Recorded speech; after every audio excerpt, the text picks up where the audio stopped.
Davide Ongaro wins the first leg of the Italian Nuts at Basilicata track with Associated. In second place, Polito S-Works Evolution Modelismo IT.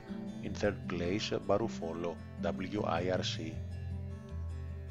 Model X has a photo of the finalists of the first leg of the Spanish Nuts. Canas wins with S-Works Reds J Concepts. Battier was very fast, but one mistake led him to drop down the order. Beautiful track in Barcelona. Model X had success in other categories. Woods getting ready for the Dirt USA.